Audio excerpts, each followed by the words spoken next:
Hi, I'm Shane. I'd like to tell you a story about a time an opportunity came my way and I wasn't ready for it and how that changed me. When I restarted this channel a couple of months ago, I did it for a few reasons. One of the reasons was that I was returning to traditional art making after almost a decade away from it.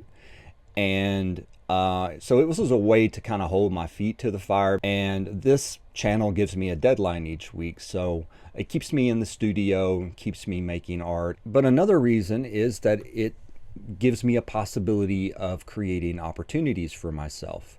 Opportunities can come in different ways. You can set yourself up for it, sort of creating your own luck, and but sometimes it'll come unexpectedly and out of the blue, like serendipity. So I'm going to be making some art today while I talk, and I'll be using Decalcomania as a method of getting started. So as I get into this opportunity story, I want to give you a little background first. Most of my young life, I sort of meandered. I reacted to life. I went with whatever came my way and dealt with it on the fly. Life just happened to me. I would have these nebulous ideas of things I might want to do, but I really didn't know how to get there. I would just sort of jump in and go toward it. And a lot of times this just sort of worked out for me. It might be hard to believe, but I was totally unfamiliar with the concept of goal setting. It just wasn't something I was ever taught. I know nowadays it's everywhere. There's loads of self-help and success books. You have YouTube videos, career coaches, but I wasn't actually introduced to the subject until I was in my late 20s. I had a pretty sheltered life growing up. A good portion of my childhood, we didn't have a television. There was no internet back then. I did read a lot, but my reading selection was limited. The small Christian high school that I attended didn't have an art program, and when I say small, there were only 9 people in my graduating class. Back then, in the 80s, it's probably better now, but back then they didn't prepare me for all that was involved with going to college.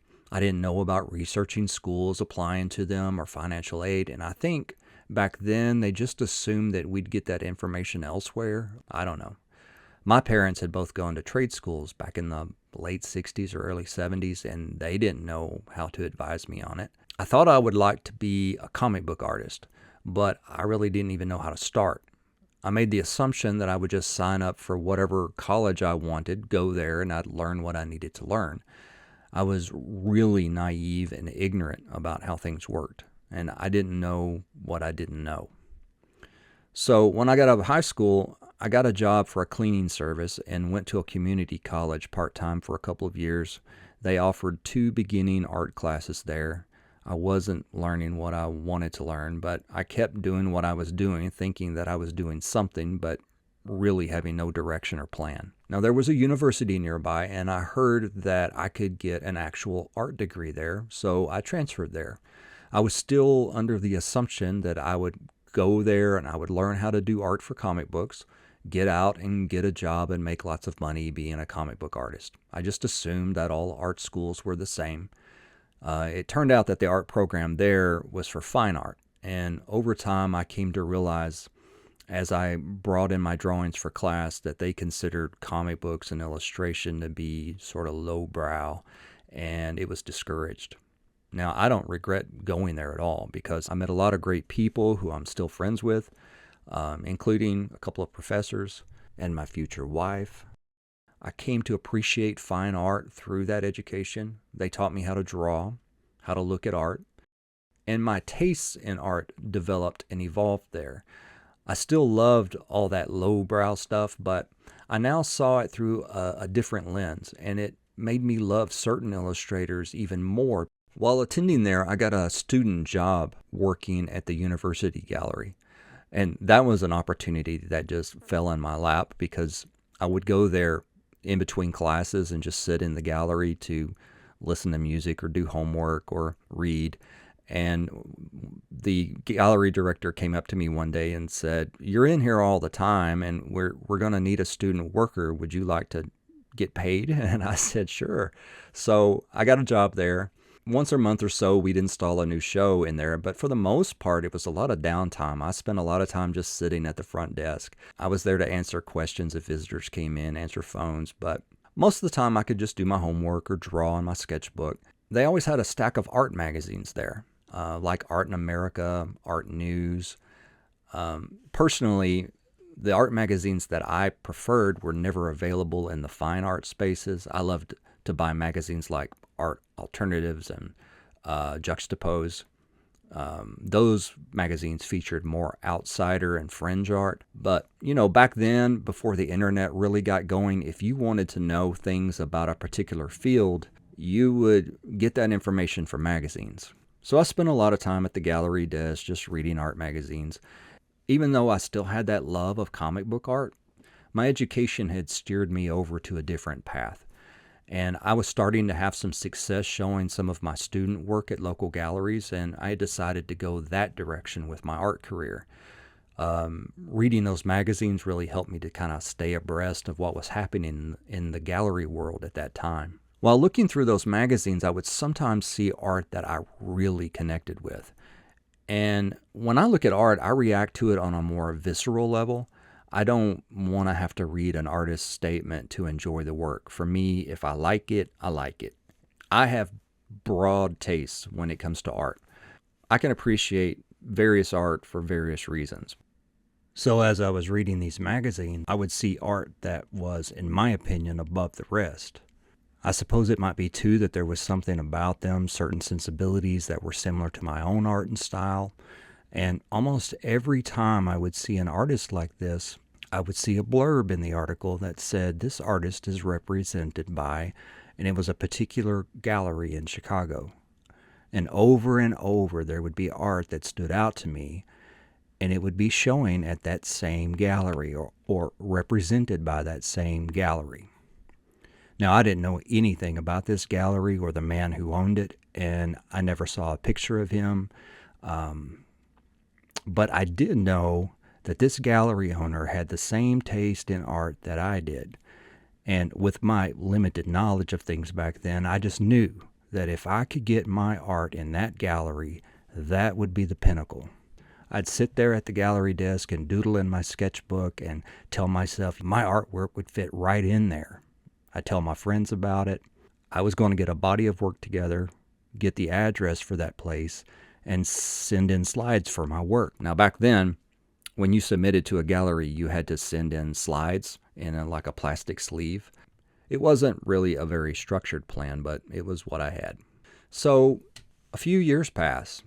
I did a study abroad. I graduated. I moved to a city, which was a huge adjustment for me, being a country boy. I got married. Even with all these big events, I was just sort of drifting through life.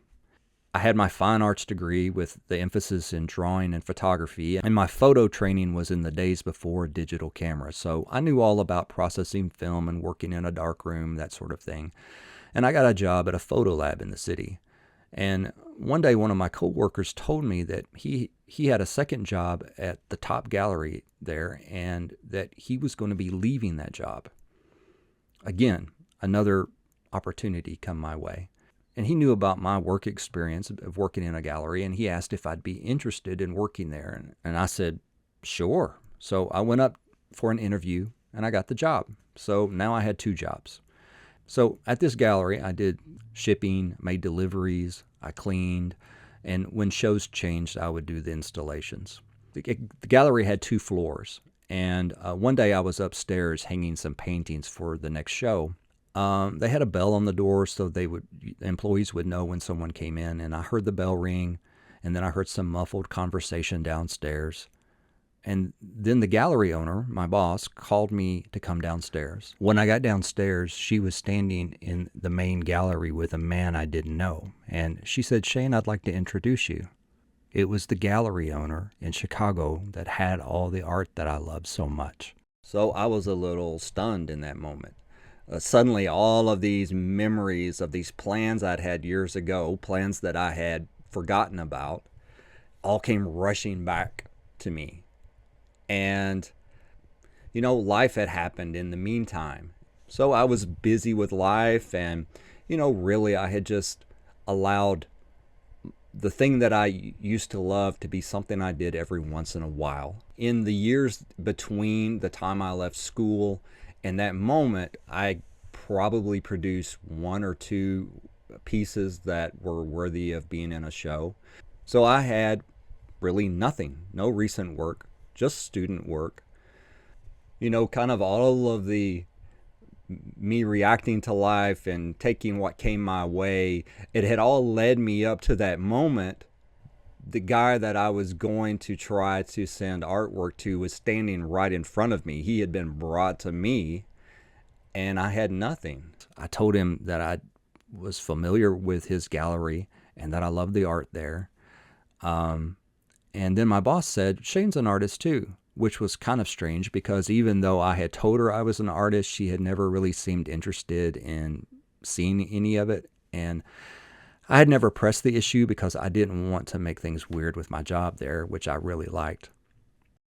I sort of hemmed and hawed and bullshitted a little, and then he and my boss went in the office to talk, and I went back upstairs. I had no slides of recent work. I had no website to send him to. I had nothing. Furthermore, for me to get to a place where I would have been prepared for an encounter like that, I knew it would take me at least a year or two of focused work to make enough work for something like that. I know what you're probably thinking. Even if you were ready, there's no guarantee that anything would have come of it. And that's true, but I'll never know. Now, I know what else you're probably thinking. Well, why didn't you get your work together and then approach the gallery at a later time? Well, my young student self had played all of this up in his mind, and the more I got to know about things in the gallery world, I found other galleries that were better suited for me. My art changed over the years. It got to where it wouldn't be a fit. And certainly the things I've been making lately wouldn't have fit. But the point of that story is that the opportunity came, I wasn't ready, and it really lit a fire under me. I realized that I had just been allowing life to happen to me. And I still didn't really know anything about the whole concept of goal setting and all of that. It was something I discovered a little later. And when I did find it out, it was through a television program I saw, and it caused me to go and read some books about the subject. And I was like, why didn't anyone ever tell me this? I think something like that is a thing that